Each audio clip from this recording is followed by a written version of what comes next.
Welcome to Good Morning Hospitality, your one-stop shop for the latest news, noteworthy trends, and thought-provoking discussions across the industry. From hotels to short-term rentals to all things travel and hospitality, you'll find each episode equips you with the information that you need to start your week. Join us on Good Morning Hospitality every Wednesday, wherever you get your podcasts.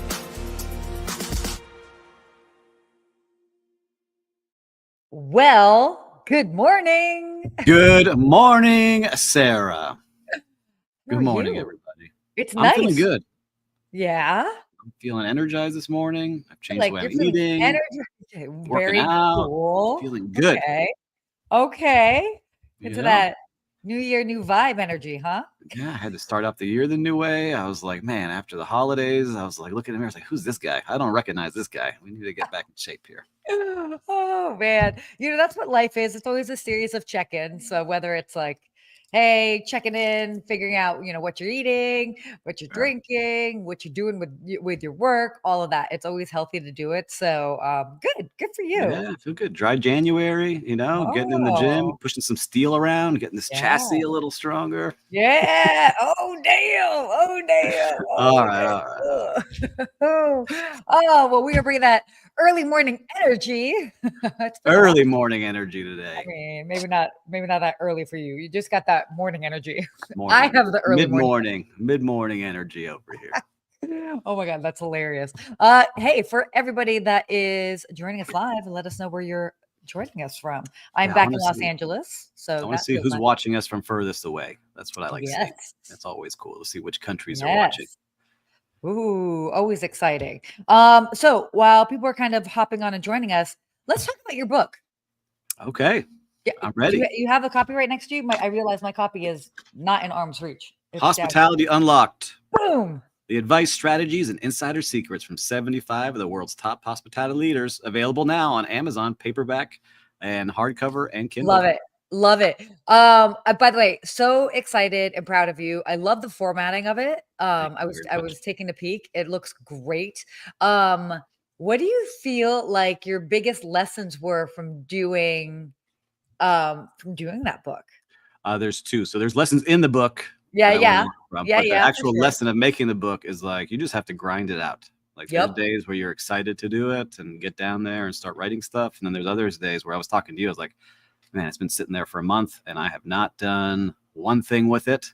Mm-hmm. But it was my goal. And then, I talked to you a little bit about it. Some others I had books, but you really guided me. It was really like, once it's out there now. And now people are buying it every day. And I see like, 4 or 5 a day. I'm like, wow, this is so cool. And people sharing it now that I don't know.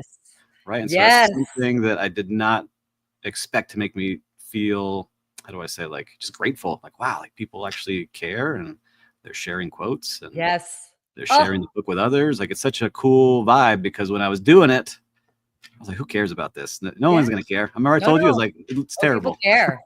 This is the worst book ever. Oh my gosh, I love this. I love because that's the whole thing. The process of doing a book, it is a beast. It is a beast. It is so hard. But I think the coolest thing is, again, as you said, seeing when people get it, they read it, what resonates with them. And that's awesome. And then some schools are like professors are recommending it. So they wrote to me, a couple of professors at different schools saying, hey, we recommend it to our students. I'm like, wow, this is wild to see that this is getting out there now. And it was nerve-wracking because I didn't share it with anybody like on purpose. I didn't want to hear everyone's opinion because I started to share it like with my family and they all had opinions. Like, everybody has agree with that opinion, right? And I'm just like, let me get this thing done. Let me put it out there. And one tip I want to give everybody is just print out the book and then look through it.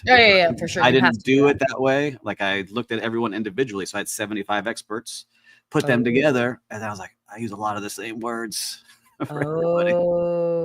And so I had to go back and change it last minute after I had already announced the date that it was coming out and Amazon had already approved it. So I had to make changes. And there's a lot of little things in there that I will do differently next time. Yeah, I mean, look, it's all a work in progress. It's a big thing. The big lesson also is that people are forgiving as you kind of figure it out, whatever. I mean, I found typos after the fact and I'm like, there's a font difference on one of the pages that no one Yeah. will notice except for me. And then It's there's crazy. It is so crazy. It is really challenging to do, and it's like I had to really put, like, my ego to the side and be like, "Okay, I don't," like, it's a big feat in and of itself, like, and I mean, I had so many people review it, and I don't know how we all missed the, whether it's the typo or the flipping of a word or whatever it is. So there's a yeah, lot. But what I would say about this, and thank you for bringing it up because I didn't know we were going to chat about it, is that I love that I still use it now. I wrote it and now I'm flipping through because it's made to like just kind of get you motivated, and I yeah, really wrote it for myself. And so I like quotes, and we use quotes on our show. So, all right, this guy said that, he went through that, I can get through this too. yeah. Or, wow, that's some good motivation. That's a good idea. Let me work on that. And then another insider secret, it says 75, but there's actually 76. So I'll give you some extra value. Whoa. I Okay. Oh snuck my someone in last minute, and I couldn't change it to 76. So Oh my there's God, an no, it's extra fine. bonus in there. You could just did you call it? Well, I have to look. I'll look at it because I have it No one downstairs. will notice. There's no one counting, like, let me see how many names are in here. You'll be So surprised. there's an extra one, someone I snuck in who That's okay. I value a lot. Oh, that's cool. I love that. Yeah. Yeah, that's great. So, Well, yeah. we'll definitely need to keep sharing the link to the book and all that. Yeah. Love Stephen Sinclair joining us. Always a fan. Suburbs Stephen of Sinclair. Chicago. Woo, that He's must got be your great. book. I will Yes. send you. I need to get you a signed book, Stephen Sinclair. Add to your collection We of will make that hospitality happen. books. I'm sure. All right. Why don't we go ahead and get started on some interesting topics? Let's do it. Because We got we some got good some stuff today. Yeah. The first one in the world of hotels, Starwood Hotels. Remember them? Making a comeback. The iconic Starwood Hotels brand is set to return to the hospitality scene. And pretty much after being acquired and phased out by Marriott, Starwood is pretty much being revived, looking to kind of cater to a niche market. And really, it's looking to be pretty interesting. I don't know. I'm kind of excited for it. I mean, obviously, people love the brand. Yeah, I'm shocked that Marriott would allow them to use the Starwood name again. There must be a loophole because I was thinking that too. I was like, really? This is because Barry Sternlicht is the guy who created Starwood. He's an amazing hospitality legend, would say. Like, he created Starwood from nothing. By the way, and he's the current chairman of SH Hotels, so like One Hotels, etc. And so now Starwood is going to wrap up SH and all the other brands that they're doing. So that's how it's going to really take off, because now they have a good base. They're going to revive Starwood. I don't know all the details yet, but I'm trying to find some out because we know a lot of people working in those brands. And so really now I'm curious to see what they do, because I really am surprised that they would allow them to use Starwood. Maybe there's just like a certain amount of time they couldn't use that name, or he bought the rights to it again. That's what I was thinking. And hopefully he'll build it back up and then sell it back to Marriott again. See what happens. But he created the W, like he's, he created at Westin the Heavenly Beds. Like, he's done all these things to really push the industry forward. So he knows what to do. He created the One Hotel brand, Barry Sternlicht, right? He knows how to create brands and get them up and running and get them to grow. He knows how to put people in place, like our friend Raul Leal. Yes. Now building up SH. Love that. They know what to do. So this is huge news. I'm really interested to see what they create. Yeah. Oh, completely. It's gonna be really interesting. I mean, it was a very loved brand and people were into it. I know people felt very strongly when it was, acquired. So cool. It'll be very, very interesting to see how it all plays out. But this was definitely like, I was so surprised. But, waves across the industry. And there's a lot of diehard people, because it was two different brands. I remember when they merged. Yeah. It was like a huge thing because and then the status. I don't want to be like a Marriott, or I don't agree with Starwood. And I remember because I was in the hotel that got taken over, and I was like, oh, this is weird. Like, which side do you go with? And it was like the Starwood people and the Marriott people. Yeah, right. We do things this way. So I'm curious to see what happens now. Wow, everything comes full circle. Yeah, if any of you are listening, did you work for Starwood at any point in the past? I'd be curious to see. Starwood people out there. I definitely remember when it was going down, but I wasn't working for either property. Your peninsula, right? Probably back. Yeah. Okay. Okay. Good. I'm just Good. putting it together, your I resume. know, putting it together. Exactly. That's awesome. So, yeah, let us know your thoughts. Stay tuned on that, and we'll definitely be closely Yeah, we'll be monitoring sharing this. more. It's exciting. Talk about big splash. So, okay, no show. We can't do. I feel like we can't do a show in 2025 without talking about AI. That might be happening almost every week. Uh, So ChatGPT, they have an interesting new feature, and you can now search for and book travel. They've introduced this new feature called Operator, and it's basically this AI agent capable of performing tasks online, such as booking trips, buying groceries, and more. Now, that's just a little teaser here. Steve actually played around with it. So, Steve, talk to us about this. All right, listeners and viewers, I invested $200 last night. Woo! It's Oh my 200 God. bucks a month to use this to see what it would do. And I actually have it running right now on my other screen to book us Mhm. a flight from JFK to Los Angeles tomorrow in the morning. And it's Okay. currently on booking.com. And it looks like someone's using a mouse to go on the screen and is doing it Oh as my I'm gosh. talking to you, selecting the dates, looking at options, and it's going to present it all to me here shortly. So I wish I would share the screen next time, but I will Yeah. do Oh a my gosh. Zoom. Yes. Next time, please do. I'll share it with you after because it's doing it like a person would do. And it's kind of freaky because it just goes on your screen. So you open up your browsers, you use Operator, you give it a task of Uh-huh. anything. Since we're talking about travel, we're doing travel. Yeah. Yeah. It opens your screen and it starts going through. So I'm looking off to my peripheral of different screens jumping in and out of the frame. And it's pretty wild to see how it's working. That's So crazy. it's pretty interesting what's happening. And I'm seeing from Will, he said I could share my screen. And maybe you want to see what it's doing? I'm Yeah. happy Yeah. to. Yeah. Please share. This is crazy stuff. Share my screen here. Let's make sure I don't have anything top secret going. I don't think you do. It might also just be your browser. Maybe. So here is what it's doing. It's Okay. going through and you see it kind of making, hold on, it's filtering for direct flight options. So it tells you how it's thinking Okay. and what it's doing. And it starts doing it. Like I'm not touching this at all. Oh And then wow. it gives It's me just the like going options. through. It's having a whole conversation. Okay. Yeah. Would you It's like me to it's book loving these JetBlue. flights? Yes, I want you to book these flights. Did you give it these? Oh, which flight? I was about to say it's going to ask you which flight. It gave you three Number options. 3. Look, see, I'm as smart as AI. Yeah, you are. You see? Kidding. And so now it's thinking and going in to This is booking.com. wild. I'm not touching anything. Okay. And so it's doing its thing, looking at what it's got to do. And it sends me a message. The JetBlue flight departing from JFK and arriving at 12:50 is available for 3:52. Includes a personal item and carry-on. Should I proceed with this booking? Yes. I don't have my credit card booked in there, so it might No, say it's to okay. log in. You also, every time you book a flight, you do have 24 hours to cancel, get a full refund. Just as a friendly reminder to everybody. You're welcome. Yeah. So again, I'm doing nothing. It's operating on the side. That's I wild. started it 3 minutes ago, and now it has the things here for me to select. That's crazy. And there you go. Which fare would you like me to choose? Let's choose. We're going first class, 4. Yeah. Is it mint? I mean, I don't know. But so this is what is shocking to me, right? Like this, I understand now why people pay $200 because we were talking offline. Like I used to pay a virtual assistant Yeah. $35, $40, $50 an hour for projects that were pretty basic, like research. And so now you can have this assisting you at the price of $200. So now it says to complete the booking, we need to enter your traveler and contact details. Please provide the necessary information to proceed. So this is where people get a little nervous. You provide your information. Do you not? You start to log in. But it's just, that's a Fascinating. very basic, right? Like I can make it find me restaurant reservations. I can do other things on there. And so Oh, I got that some was sun done in here. what, a minute and a half? That's of us crazy. Let's see what sitting we got here. going on. Yeah, Ooh, you got look the at the sun coming sun. in. Sorry. See?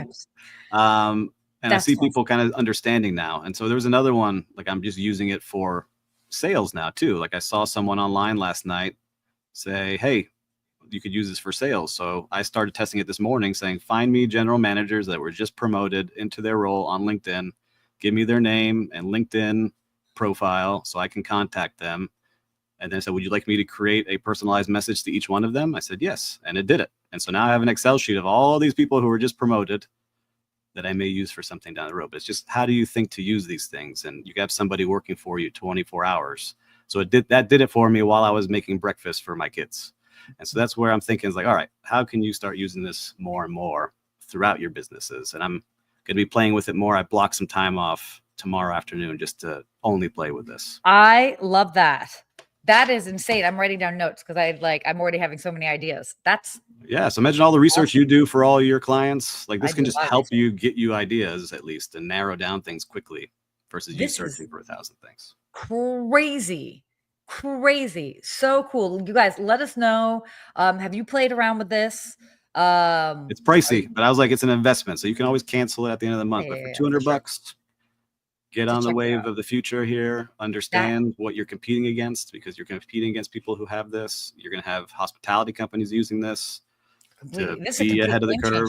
And this is just the beginning. It just came out this week. And that's the whole thing is that it is the beginning. And I'm almost like a loss of words. It's going to be very interesting. Sometimes you get a little bit caught up and technology happens quick. There's some things that are good, some things that are just, all right, that's the gimmick. But I think now is for $200, it just replaced a lot of people, which I hate to say out loud. Like, I mean, I see it now. This shocked me watching it operate on its own on my screen. Let's see what happens. Right? Whew. Interesting stuff. So yeah, I'm actually going to be playing. Now that you said that, I'm going to carve out some time, if not later today, tomorrow. To actually, I have to do it later today because I need help with stuff. So I'm like, there's anyone that has a business that you're the middle person because you are helping save someone time, right? Which we do a lot of. You are now at risk, and so I would advise all of you, if you're one of those middle people helping people save time, focus on it. Because like my kids now, like I'm not going to tell them to go study coding or to be an accountant or there's just so many things now that this will do for people. So anyhow, I just think hopefully this will do all the work for us and we can go be artists and creatives and think about stuff like in the Renaissance, right? Let's see what happens. Totally. This is crazy. I love it. Oh my gosh. All right. You guys, let us know. Keep us posted when you play around on it. So there's so much more to come. I told you every week we're going to be talking about more and more AI. You got a fan over here. So yeah, for sure. No, I'm a fan too. Okay, let's go ahead and talk about travel. Some interesting things. This is kind of fun. I actually did a TV segment on this maybe like a year and a half ago. Debunking popular flight booking hacks. So this was pretty neat. This was actually an article in Travel and Leisure. And basically there are these booking hacks that people think are the best way to save money, and they don't necessarily work. For example, people would say before, like, oh, instead of buying on Tuesday, or like you buy on Tuesday for the best rate and this and that. I always say is like the best time to find a deal is when you find it, and so but some key takeaways. It's now booking a flight on certain days is considered a myth. And then they actually, people are saying, and this is a great tip, experts are now saying that you should set fare alerts and be flexible, which we always know, be flexible with travel dates to really find the best deals. So flexibility of when you're traveling is obviously huge, but you can do fare alerts, which is really kind of interesting. So I don't know. Do you do that, by the way, when you book? Yeah, so I just booked a flight to Buenos Aires. So going down there, I've been like waiting and seeing and set up the alerts. And then finally got an alert that it had dropped a little bit using Skyscanner. And then I went back to my AI tool and said, hey, I have American Express points. Where can I get the most value for these American Express points booking on these flights? And it explained to me the best way to use my points to get the most value. Stop. And I booked that way. So booked my flight with those tips. And had the Skyscanner alert me, got my points to give me the most from American Express, and booked our flight for our family. That is crazy. That is crazy. I know. It's just things happening quickly. So use these tools, people. We're talking about them. But I agree. I always would look, and I'm always trying to find the best deal because it is so expensive to fly, especially with a family now. It is an investment to go places. So so interesting. So they actually Expedia put together air hacks for 2025, and they have their air hacks report of 2025, which is kind of Pretty interesting. So maybe we should share that link. Actually, I'll share that link. I think that would be good for it. But was there any ones that stood out that you see there? Again, they also kind of talk about, I'm just like scrolling through the page. They do talk about book on a Sunday. They do say that it is a savings up to 8% compared to booking on a Friday. Fascinating. Travel on a Thursday. That kind of makes sense. I normally look at Tuesday, Wednesday, Thursdays when I go. And then sometimes I also look at returns on Saturdays. But you can save up to 15% just by shifting the days by just a little bit. They say, this I find interesting. They say, so what month do you think is the most expensive month to travel? December? No, March. Spring break. Yeah. And then the cheapest month, which is kind of interesting. September? August. Yeah, it's kind of that, which I actually have seen in August. So, yeah, pretty interesting stuff. Yeah, everyone kind of starts going back to school in August. Yeah. Out of school, in school. Totally. Yeah. So it's an interesting mix of people that are traveling up. Yeah, my whole life now, people don't realize, like my brothers that don't have kids, is like you make trips when the kids are out of school, and you don't go when they're in school. It's just and then generally when kids are out of school, flights are more expensive. Yeah, because everybody else is doing that. Parks, all hotels, beaches. Totally. That's why travel is so great for those who are retired. Because they can have more of that flexibility and they can go in those times where it may not be as busy and all of that, because they don't have traditional jobs and other schedules that are kind of confining them. There you go. Check it out. Oh, look at the technology we got here. The behind the scenes producer. Amazing. Highly interactive show today. All right. We got some other topics. I want to be mindful of the time. So Spirit Airlines. Oh, love this of them. Spirit Airlines is trying to raise the bar and not service standards, but with new passenger dress codes. By the way, I do not think that this is something that they should be worried about, but here we go. So they have updated their new passenger policies, prohibiting certain items of clothing and requiring passengers with specific types of body art to cover up. So basically, they're now banning see-through clothing, which is ridiculous, and attire that adequately covers body parts. Also, passengers displaying body art deemed lewd, obscene, offensive may be denied boarding. And these are now part of the contract agreed upon during ticket purchase, which, okay, that aside, I don't read I book flights all the time. I've never read the fine print as far as how I have to behave or show up. But are you showing up with see-through shirts for everybody? I mean, wouldn't everybody like to know? No. Yeah. Right. So I don't think you're the person to read it, but look, being in Miami and Miami Beach, I see crazy things every Friday and Saturday. Yeah. On the beach of things that you don't want your kids to see, right? Yeah. I grew up in that, and you just don't realize that that's part of what's going on. And there are some ratchet people out there. Like, get yourself together. Like, we don't want to see all of that stuff going on. I just think it's funny that a ratchet airline came up with the ratchet. They're like, that's too ratchet for us. That's what's going on. And so, everyone deserves to do what they like, but they had to respect the community here. We're a community as a whole. Yeah. Not everything you like should be done for others to see. And so I understand maybe what they're trying to do. I get it. But it's hard to enforce. And I just know from being at a resort in a hotel, like you and I talk about, like people walking around in robes and showing up to breakfast with a thong on and walking around when everyone's having breakfast. And usually the people that do that are the ones that you don't want to see that way. Yes, always. It's always the case, right? But there's always somebody forever. There's someone for everyone, right? Anyhow, I get what they're trying. It's not going to go well because they will try to enforce it with somebody, and then they're going to film it and say that it was my weight, my race, my gender, my religion, my tattoo, whatever it might be. It's going to be interesting to see how they do it. And I feel bad for the team that has to enforce it, but I'm wishing you all the best. Yeah, it's going to be tricky, but we'll see. We'll see how people end up responding. I mean, it's just... Well, I do have my fishnet t-shirt that I wear. Stop. It better be neon and glow in the dark. That is what I'm saying. Oh my gosh, that's what they should do. No, they should absolutely not do that. But I was going to say they should put like black lights and have everybody wear neon. And then it's like, nobody needs to have any black light stuff happening on a plane. What? It's crazy. right? I agree with you. I mean, good luck, Spirit. I wish you the best. I hope it works. Yes.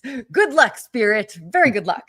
All right. Well, another airline, JetBlue, and I have some JetBlue stories. They are now accepting Venmo payments, which is kind of interesting. So they're the first airline to accept Venmo as a payment option for flights. So basically, when you're booking your flight, normally where you can put in your credit card, Apple Pay, whatever, they soon you're going to be able to, you can use Venmo, and then soon now on your phone you'll be able to use that to purchase flights. So they're trying to simplify. It's interesting. There are a couple people I know that keep a good chunk of change in their Venmo accounts. I know people that use Venmo accounts almost like a bank account, which I have so many. Interesting. It makes me uncomfortable because I feel like, is your money actually protected? But yeah, I mean, people have money. I get it. Yeah, that makes sense. Like I have, when I do my events, I allow people to pay via Venmo live in person, and I have money just kind of sitting in there. But tipping and like other stuff that people do, like sharing, getting paid back. Some people also look at their Venmo accounts as their sort of, it's like their fun account. It's like money that they don't really think about, So it's like, oh, it's like I didn't lose this money anyway because they'd already paid out for something or whatever it is. So it's actually kind of smart what they're doing. I like it because it allows me to pay for using my business credit card on things that people usually don't accept credit card on. And so that's what I use for, like my office rent and some other things. Like people allowed me to do that. So yeah, no, definitely interesting. I will just say this about JetBlue. Love this move. Mint. I booked some flights for somebody last week on Mint. Family of 4 could choose all 4 of the seats going out. On the return, I could only choose seats for 2 of the individuals. The other 2, they were like, oh, they can get their seat assigned at the airport. And I'm like, this is your premium cabin. Why can they not choose? First of all, I'd almost understand if it was like that for the whole group, but only 2 were allowed to select seats, and the other 2 had to just find out when they got there. Now, of course, they're like, oh, but they're families, so we'll do our best to keep them together. And it was all in their Mint cabin, so there isn't really a bad seat in the house. But it was so bizarre to me. Like, if you were basically paying for a business or a first class equivalent, you don't want to play seat roulette, right? But by the way, I will say this: JetBlue is not the only one that's doing more and more. British Airways on their business class, I had to fight for seats for another client of mine. Thank goodness we did code share with American. They had a lot of American points. We were able to kind of like backtrack the system. But I'm like, we're paying for a business class seat. Like, give them a seat. Choose my seats, yes. So weird to me. Or if you're going to be cheap and be like, oh, you can choose it, but you have to pay whatever, more money for it. That just seems weird. It's just like bake it in. So bizarre. I agree with you. Especially now, like you can't choose your seats unless you go to the next price up on the ticket. Then we allow you to choose seats. Yeah. No. So like, all right, what am I supposed to do with my kids? Like, sorry, good luck in the front. We'll see you later. Totally. It's so crazy. So yeah. Anyway, let us know if you are seeing that. If you've encountered any of those situations, it's kind of wild. Wait, do we have time for a quick real-time recap? I think so. Yeah. Okay, cool. Perfect. You want to go first? Let's think about this. Where did I go over the weekend? I'm losing track here. I have one. Yes. We talked about my book, Hospitality Unlocked. It's not here, but I went to a place called Postman's Books. I'm a big thing about bookstores right now. And it just opened up in downtown Miami where there are no bookstores. And it's just an amazing place. They're so friendly in there. They you walk in, they ask you what you're looking for. They kind of show you some options, and they do it all in person for you, even though it's busy in there. And I like the vibe. They got the music right. They got the smell right. They got the books around. Oh, that's nice. Good job. So you find hospitality in places that are not hotels or restaurants or cruises. I always love seeing that. So shout out to Postman Books in Miami. Oh, that is cool. That's great. Again, there's hospitality everywhere, just depending on if you're looking for it or not. I was in New York, for those that followed along my adventures. I feel like every week is a new adventure, guys. And I stayed at a Courtyard Marriott right by the Javits Center. And I didn't necessarily have high expectations just because it was where, the show put me up, all that. And they were great. Not only was their service awesome, the rooms were fantastic. I mean, I definitely did. I mean, I did not have high expectations, and it was a really phenomenal property to the point that I'm like, oh, I would completely come back and stay here again. They were every single person was just, I mean, they were really nice, very helpful. Speaking of books, I had a bunch of books. I had to receive a bunch of books. I had to send a bunch of books home. So that was always, I was like, oh God, like please tell me that they're going to be able to help and all of that. Thank goodness, because I didn't want to have to lug around 30 books around the city. But shout out to the team over there at the Courtyard Marriott in Midtown West. Yeah. Very and nice. Pro tip, get a room with an empire view. I could literally look at the Empire State Building from my bed. It was fantastic. You see, it's not always a luxury hotel. Like, we were lucky enough to visit some of these ultra luxuries, and sometimes those, you know, the standard, just great place to stay. And they do a great job in there. Oh, good job. Totally. Yeah, I definitely am not opposed to that at all. So always a fun time. Okay. Hospitality quote.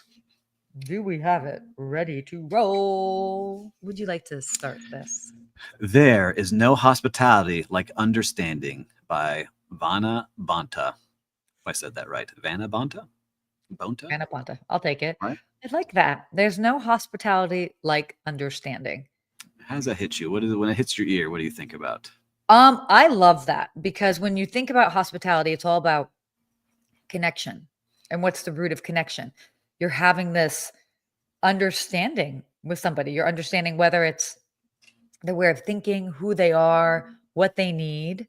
And I mean, it really boils down to the root of what it is. So, I mean, to me, it makes me feel like hospitality is feeling understood. Exactly.